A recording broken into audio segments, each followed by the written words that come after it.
Brought to you by रजनीगंधा। यूं ही नहीं ताज ताज बन जाता है, शिल्पकारों का हुनर और चुनिंदा संगमरमर ताज को नायाब बनाते हैं। कुछ ऐसे ही चुनिंदा जगहों से बस खास ही चुनकर लाता हूँ। कतरे कतरे को मैं हीरे सा परखता हूँ। यूं ही नहीं मैं रजनीगंधा बन जाता हूँ।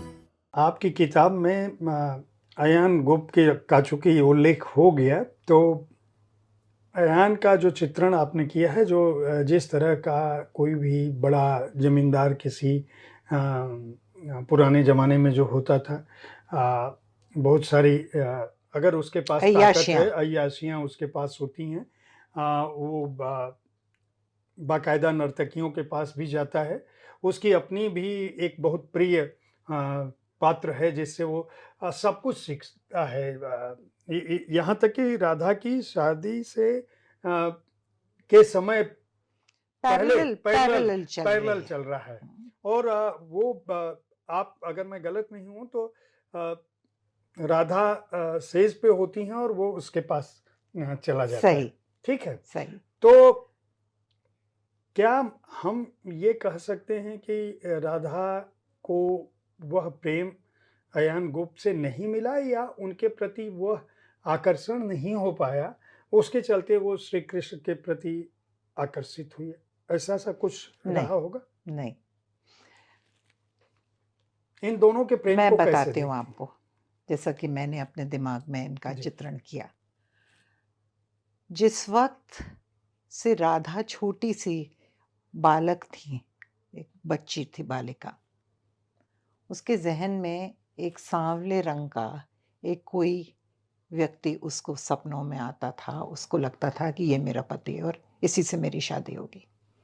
यहाँ तक कि कहीं ना कहीं वो एक, उसका मैंने जिक्र भी किया है कि दाई माँ को पूछती है कि तुमने छोटे मुखिया को देखा है क्या, वो सांवले हैं, पूछती है उससे।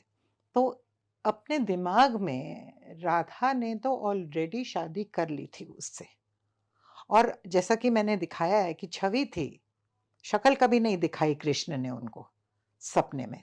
तो एक सांवला रंग और पीतांबर और मोरपंख, तीनों वो मौजूद थे। मुझे संजय लीला भंसाली याद आ रहे हैं। अगर ये बनाए इसका कभी फिल्म तो क्या फिल्म बनेगी, लेकिन इसकी जय, मैं अपनी तारीफ कर रही हूँ। खैर, उसके बाद में तो जिस तरह जब राधा वरमाला लेके उनको पहनाने स्टेज पे जाती है तो धक्का लगता है उसको लगता है मैं गलत कर रही हूँ, ये तो आदमी मेरा पति है ही नहीं। मेरा तो पति जो कहे गया कि मैं कल मिलूंगा तुमको, आई विल बी बैक, वो कहाँ है?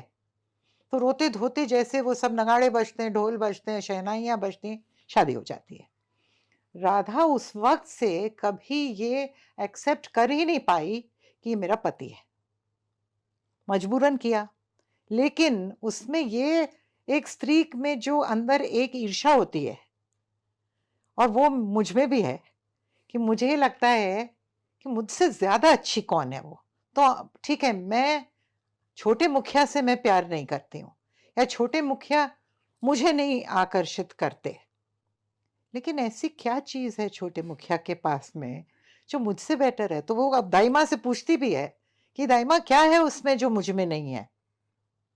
तो ये टिपिकल वुमेन्स माइंड है जो हर औरत इसके साथ में रेजोनेट करेगी। जय, किसी से भी पूछ लीजिएगा आप ये, कि मुझे ये नहीं चाहिए। ये क्या है ना, एक वो हिंदी का है कि तुम मेरा ना हो पाया तो कुछ कोई तुम अगर मुझको न चाहो तो कोई तुम किसी और को चाहोगे तो मुश्किल होगी।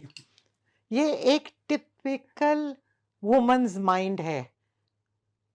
तो वो मैंने, एक तो वो विरोधाभास मैंने किया है। क्या है? अच्छा, वो मेरे भी दिमाग में आया कि लोग, जब मैं पढ़ रहा था तो मेरे दिमाग में, मतलब जो सवाल आप बोल रही हैं ये आएगा कि एक तरफ तो तुम उसके साथ रहना भी नहीं चाहती हो, हाँ, उससे कोई आकर्षण भी नहीं है। दूसरी तरफ तुमको ईर्ष्या भी हो रही कि वो जा रहा है। अच्छा, अयान गुप्त का भी जो जिस तरह से आपने चित्रण किया है, वह एक आदर्श पुरुष के जितने भी गुण हो सकते हैं वो बलशाली है।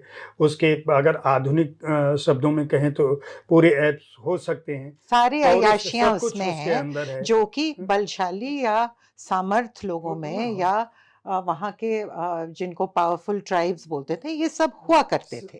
तो सब तरह से वो ऐसा है जिस पर पहले से ही लड़कियां मर रही हैं। ऐसा नहीं है कि वो कोई हाँ खाली आदमी हाँ था हाँ जो हाँ कि जिससे कोई शादी हो गई। अष्टावक्र थे हाँ, या कोई तो वो वो खुद कोढ़ी ही वो थे बहुत ही आकर्षक आकर्षक। आपने हाँ उल्लेख किया है। हाँ इसके बाद जब कृष्ण उनके जीवन में आते हैं और वो आकर्षित होती चली जाती हैं, अ,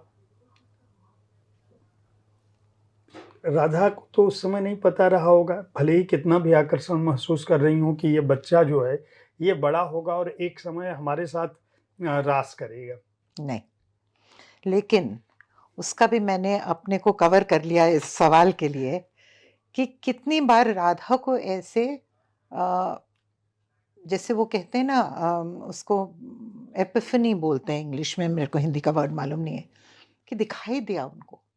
एक ऐसा भी चित्र है जहाँ उनको दिखाई दिया कि बहुत वो एक भव्य एक बहुत ज़ोर से तूफान आ रहा है, कृष्ण को गोदी में लेके वो नंदलाल उनको गोदी में दे देते हैं। एक वो है जहाँ उनकी शादी हो रही है और उठती है, ना कोई मंदिर है ना कोई पैलेस है वो।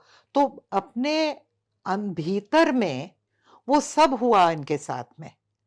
तो वो बच्चा, और उसका भी मैंने ज़िक्र किया है कि एक गोद में दूध पीता बच्चा जिसको उसने अपने बच्चे की तरह राधा ने लिखा, और 2 साल 3 साल 4 साल 5 साल, और जैसे वो टर्निंग पॉइंट मेरे दिमाग में जब वो बांसुरी लाई तब है वो टर्निंग पॉइंट।